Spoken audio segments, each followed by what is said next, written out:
트럼프 대통령이 멕시코를 상대로 군사 행동 가능성을 언급했습니다. 여전히 그의 정치적 반대파들은 이를 과격한 발언이나 선거용 제스처로 해석하고 있습니다.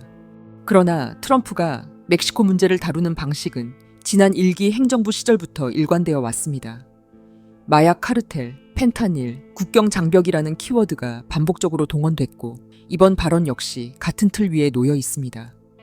중요한 것은 이러한 키워드들이 왜 지금 다시 트럼프 행정부의 핵심으로 선택되었는가 하는 점입니다.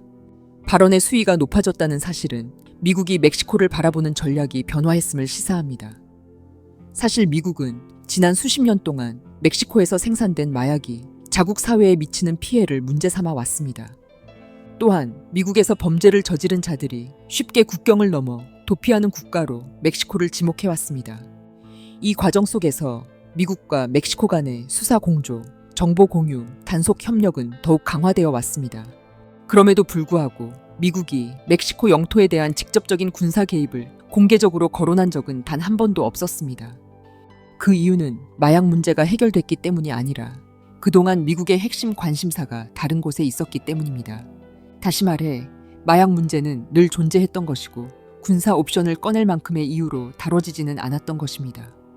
그러나 트럼프 행정부 2기에 들어 상황이 이렇게 달라진 배경에는 미중 갈등 이후 급격히 재편되고 있는 세계 생산 체계가 있습니다. 미국은 중국에 의존하던 제조와 조립 기능을 자국 인근으로 이동시키고 있으며 그 중심에 멕시코가 자리 잡고 있습니다. 멕시코는 지리적 접근성, 낮은 인건비, 이미 형성된 산업 기반을 갖춘 국가입니다. 미국 기업 다수는 멕시코를 그동안 세계의 공장이라 여겨졌던 중국의 대체지로 선택했고 이를 통해 북미 대륙 안에서 완결되는 생산과 물류 흐름을 구축하고자 합니다. 문제는 멕시코가 이러한 흐름을 안정적으로 뒷받침할 수 있는 통치 상태에 있느냐는 데 있습니다. 멕시코의 주요 산업 지역과 물류 통로 상당 부분은 카르텔과 지방 권력이 깊이 개입해 있습니다. 권력의 부패도 매우 심각하며 더 큰 문제는 이들이 중국계 자본과 굉장한 유착을 이루고 있다는 점입니다. 이들은 범죄 집단이자 동시에 지역 경제와 치안에 실질적 영향력을 행사하는 존재들입니다. 미국 입장에서 이는 치안 문제로 치부할 수 있는 문제가 아니라 멕시코에 진출한 미국 기업의 생산과 운송이 외부 세력에 의해 좌우되는 상황을 뜻합니다. 이런 조건에서 북미 공급망을 신뢰 가능한 체계로 유지하기는 어렵습니다. 트럼프가 꺼낸 멕시코를 향한 군사 옵션 발언은 이 지점을 정확히 겨냥하고 있습니다. 이는 멕시코 전체를 대상으로 한 전쟁 발언이 아닙니다. 멕시코 정부가 자국 영토를 관리하지 못하는 상태를 미국이 더 이상 용인하지 않겠다는 메시지입니다. 멕시코의 친중적인 행보를 보고 있지만은 않을 것이라는 것이죠. 마약 조직 소탕이라는 표현은 이 메시지를 전달하기 위한 가장 확실한 표현입니다. 물론 멕시코의 마약이 미국에 치명적인 영향을 주는 것도 사실입니다. 그러나 실제로 미국이 문제 삼는 대상은 마약 그 자체가 아니라 북미 대륙 안에서 미국이 의존하게 된 생산 공간, 즉 미국이 중국의 대체지로 보고 있는 멕시코라는 공간이 통제되지 않고 있다는 사실입니다. 미국은 멕시코가 독립국가라는 사실을 부정하지 않습니다.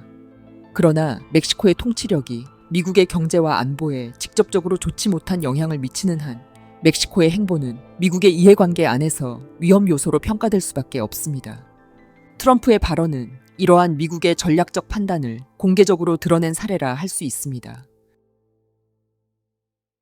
이 흐름은 이미 베네수엘라에서 진행된 방식과 겹칩니다. 미국은 마두로 정권을 마약 범죄와 연계된 통치 집단으로 규정했고 그 규정 위에서 제재와 체포카드가 작동했습니다. 겉으로는 범죄 대응이었지만 실제로 미국이 겨냥한 것은 베네수엘라의 에너지 자산과 국가 통제력 자체, 즉 중국으로 흘러가는 베네수엘라의 석유 루트를 차단하는 것이 주된 목적이었습니다. 분쟁은 베네수엘라에서 벌어졌지만 사실상 중국을 겨냥한 작전이었던 것입니다. 이 과정에서 해당 국가의 지도자에게 독재와 범죄 프레임을 씌우는 방식은 국제 여론을 관리하는 데 유용했고 개입을 정당화하는 수단으로 기능했습니다. 물론 베네수엘라의 오랜 기득권 정치와 그들의 마약 조직이 문제가 되지 않았다는 것은 아닙니다. 이 문제는 이미 오래전부터 거론되어 왔지만 단지 최근에 벌어지는 미중 갈등 국면 속에서 마약 문제가 중국 제압을 위한 카드로 활용되었을 뿐입니다. 멕시코를 향한 현재의 전략 역시 같은 계열에 속합니다. 다만 멕시코는 베네수엘라와 다릅니다. 멕시코는 미국에 맞서는 국가가 아닙니다. 오히려 미국 경제에 깊이 연결된 파트너입니다. 그렇기 때문에 미국의 접근법도 다릅니다. 베네수엘라에서는 정권을 고립시키는 방향이 선택됐지만 멕시코에서는 통치 방식과 내부 질서를 바꾸도록 압박하는 쪽이 선택됩니다. 군사 옵션 언급은 이 압박을 극대화하기 위한 수단입니다. 멕시코 정부가 카르텔과 결합된 지방 권력, 항만과 육로를 장악한 범죄 세력을 정리하지 않는다면 미국이 직접 개입할 수 있다는 신호를 분명히 전달합니다. 미국이 이 문제를 국경 치안이나 이민 관리로만 다루지 않는 이유도 여기에 있습니다. 미국 기업들은 멕시코에서 부품을 생산하고 조립하며 그 결과물을 다시 미국 본토로 들여옵니다. 이 과정이 중단되거나 외부 세력에 의해 좌우될 경우 미국은 자국 경제의 핵심 일부를 스스로 통제하지 못하게 됩니다. 이는 미국이 받아들일 수 없는 상황입니다. 멕시코의 내부 부패와 중국 자본과의 유착은 곧 미국의 손실로 연결됩니다. 트럼프의 발언은 멕시코를 향한 경고이자 동시에 미국 내부를 향한 메시지이기도 합니다. 그는 멕시코를 방치하면 미국 사회와 산업이 피해를 입는다는 인식을 확산시키려 합니다. 군사 옵션이라는 표현은 실제 실행 여부와 무관하게 이미 역할을 수행하고 있습니다. 멕시코 정부로 하여금 선택지를 제한하고 미국의 요구를 수용하도록 압박하는 효과를 냅니다. 결국 미국이 멕시코를 압박하는 이유는 멕시코를 미국 중심의 북미 경제 체계 안에 완전히 묶어두기 위함입니다. 마약 소탕은 이 목적을 실행할 수 있게 하는 대중적 언어입니다.